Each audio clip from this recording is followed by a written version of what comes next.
Welcome to the Colour Circle. This is just basically a social gathering that we started. We, as in myself, there was also Jessica, who's behind the camera, Valerie, who's also behind the camera, and Tamara.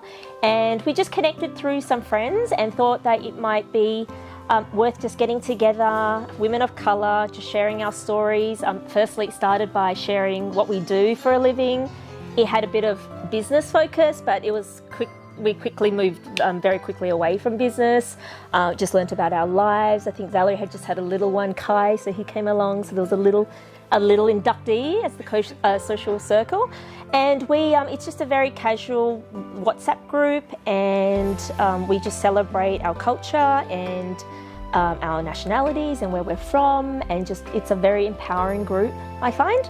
And yeah, it's just made up with women of colour around of all nationalities. So I think we're sitting at around 15 to 20 women in the group now, and we meet quite irregularly, or once every couple of months. And there's no, there's no obligation to have to engage as much as you want. You can engage more or less, and you don't have to come. And we just realise that everyone has their own lives, so people just come in and out. And so that's kind of what it's all about. And so it's just grown. And as I said, there's probably about 20 women in there, and it continually grows when we have these catch-ups. And today we decided that we're not just going to meet out, at a cafe or, a restaurant like we normally do. We thought that this time we're going to bring something that represents us in terms of food, because we know that food and being ethnic women, it always brings people together. So we thought it'd be really great to just bring something that represents us. We don't have to make it. In fact, I got my mum to make mine because I do not cook. And Jessica had the great idea to document it. So this is what's happening. She's going to put together a montage of everyone that's here and talk about our food. And so I think the next thing I'm going to talk about is the food that I brought along, which you'll see with Jess's magical editing. So I don't cook at all. I have a lovely kitchen, but nothing gets cooked in it. So of course, when we talked about bringing our nationality, I thought definitely I'm going to call my mum. So my mum just cooked, I think she cooked for about 30 people. So you'll see how much food that there is. But what I wanted her to cook specifically for me to bring is, and you might have heard about it, we've got the Vietnamese rice paper rolls, and we've also got the deep fried spring rolls. My heritage is Chinese Vietnamese, but very much grew up eating both nationalities. And so, yeah, I guess the fresh rice paper rolls, it's made of glutinous rice. It's actually a very, I remember growing up when we were little, it's very much one of those meals where you sit around the floor, we spread out paper, and it's one of those kind of, everyone makes their own rolls. So this has already been pre-done, because I think it's probably a little bit too messy if I got everyone to sit on the ground and do it. But essentially it's the rice paper roll that you dip it in water, and then that softens it, and then we usually have like a little portable stove in the middle where you can put your own food in. So we cook our prawns or your pork, that's traditionally what it's made of. You can also have it with chicken and vegetarian. And then there's some vermicelli noodles in there, and then some mint. And you actually roll it up like a spring roll, and you have it with a sauce that's called hoisin sauce. So that's what I'm going to serve today. And then the typical deep fried spring rolls. And I'm asking to be wrapped up. So that's it. Thank you. So this is an exciting group that we formed unexpectedly, and it's been on for 2 years.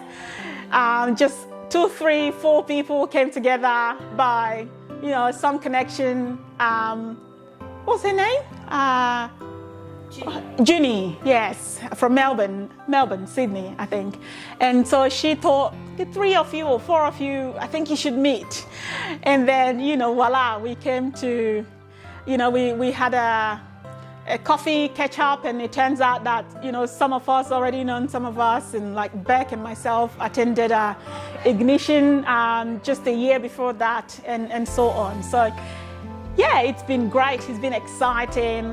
It's always fun every time we come together as women of color, talking about our different excitements and downs and barriers and challenges, and everyone just shared their tips. In business and in personal life and all that. So it's always a great place to be. I would say that I see the Colour Circle as a home now. We come and we feel ourselves. You just basically feel home. And, for me, at this stage of my life, home is important for me. When I first came to Australia, I did not see a space like this. and I felt so alone.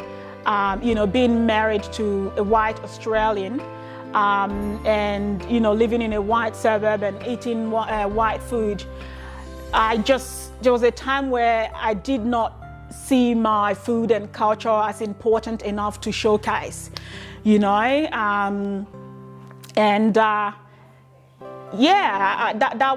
those were very challenging times for me, having to, bury my culture and my food, all of the things that I used to know, in exchange for the Western culture.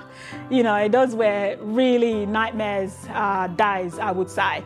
But anyway, over time, we've come to, realizing that this place is home. We are now collectively making it as a home, because if you call a place, what does it mean to say a home, I think for me, the definition of home started to change. It's no longer just saying I'm a Nigerian and therefore I would have to be in Nigeria to feel at home. No. Australia is my home now. My children are here, and I'm excited to call this place my home. And what we're doing today is one of those things that reminds me that I'm home. And that is cooking food and our individual food and bringing it to share and to talk about those food. It excites us. So we're starting to bring meaning into our own lives and into the things that we used to know, which is exciting. And today I decided to make jollof rice. So I hardly cook my African food in my home because no one except for myself eats it. And so I could serve a whole 6 months to a year and not even visit African shop for African food. But I like to eat them. So every time I go out, I'm looking for any African that is cooked, Nigerians that is cooked something, and I say, can I take some home? But anyway, so they put me on pressure on this one, and I've been dreading on it. I've been thinking, how am I gonna, drive to the shop and get the stuff and what am I gonna be making? And I kept looking for ways to bail out, right? And then I caught up with one of us, Valerie, the other day, and she was saying to me, Jess, I was born in the US, right? And you know that I don't know how to make those, could you please? And I thought, okay, looks like I'm better than some people. And she just literally put me on the spot like that, and I agreed. I said, yeah, I'm gonna make it. I'm gonna make it for both of us. And then, coming to the time of cooking the food, the real nightmare began. It was war, just thinking of how to start. What do I cook? And anyway, but long story short is that I have jollof rice today, which is exciting. But then I couldn't make the meat, and so I dropped by IGA just on my way to this place to grab IGA chicken. Hello, I'm Tamara Cook, Tamara Kiragu Cook. On any given day, I'm Tamara Cook, because Kiragu no one in Australia can pronounce.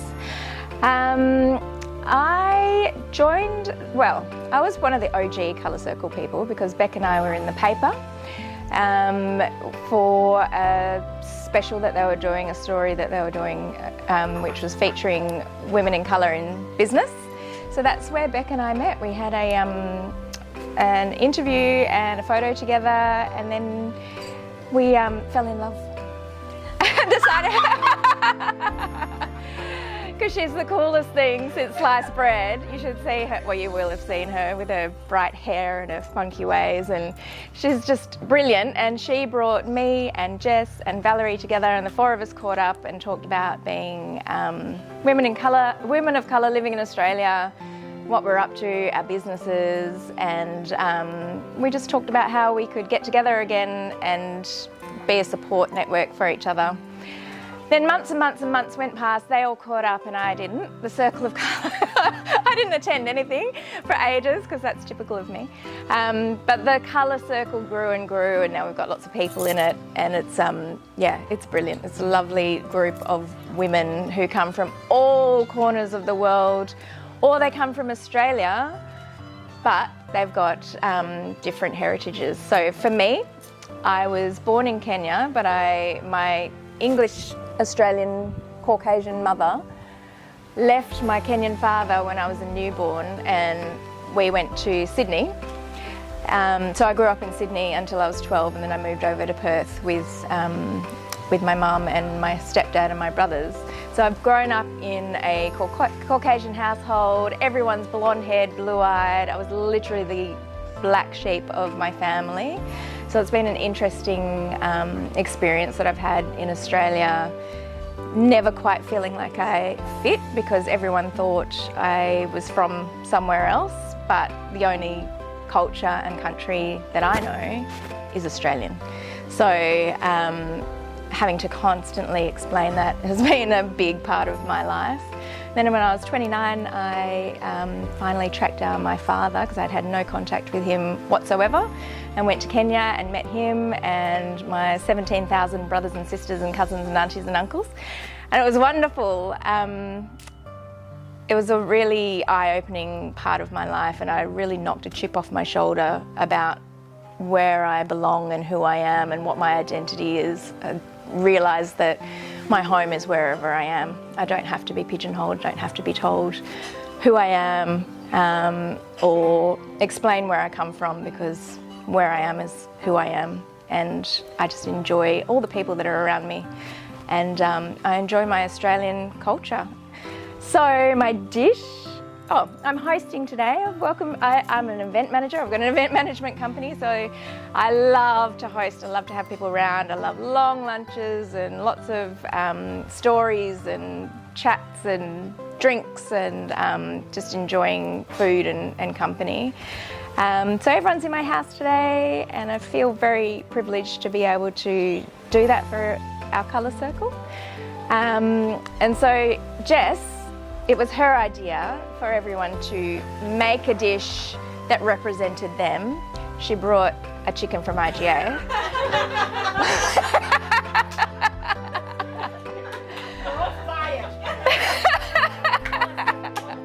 But we're not going to judge her. There's absolutely no judgment, because I did a cheese board because my life is cheese. I grew up on Vegemite and cheese sandwiches, so yeah, that's my superpower, is a beautiful cheese board. So that's what I've contributed today. I wish, the one time, I've been to Kenya twice. The first time was Christmas, and it was such a privilege that all the family got together because I had returned home, and that was a lot of people. And I felt very, very lucky to have all these family members come and celebrate my homecoming and my return to Kenya. And all the women on Christmas Day at my sister's house, about 20 women came at about 7 o'clock in the morning and sat around and made everything from scratch. Everyone sat on the kitchen floor, on benches, outside, all over the house. The ladies just prepared. The men went out and got a goat, and the goat was slaughtered in my honour. It was probably not the time to tell them, but I had to, that I didn't eat meat. But we had the most beautiful food, and the experience was just great because everyone was coming together from dawn to prepare, and the preparation of the food with everyone together was something that I'd never grown up with in Australia. So the feast at the end of it was brilliant. Big barbecue at the end of the day, but really the day was spent with family, singing, talking, making food, and that was the joy of the whole experience. So yeah, I'd love to bring some part of that into my life and into my children's life, and I think that's probably why I like entertaining so much. I've just got to get my friends to come around earlier and help me do it all, help me do the prep. Yeah. I am Valerie Wayland. I am a Nigerian American. I am a mother, an artist, a storyteller, a lover of the seen and unseen, and a connector.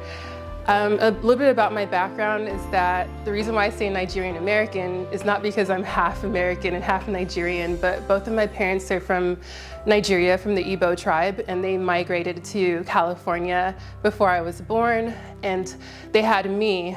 And At a certain point, my parents separated, so I had a very mixed upbringing where it was definitely seeded in American culture, but my father made sure to emphasize the importance of embracing my indigenous heritage as an Igbo woman.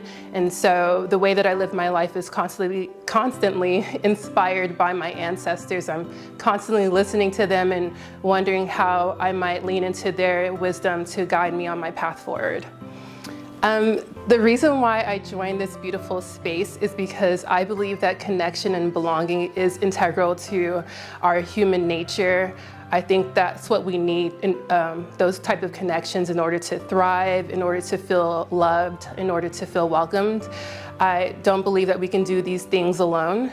So having a space like this is so important for me personally, to listen to other women's stories and to connect to those stories and learn more about myself through those interactions.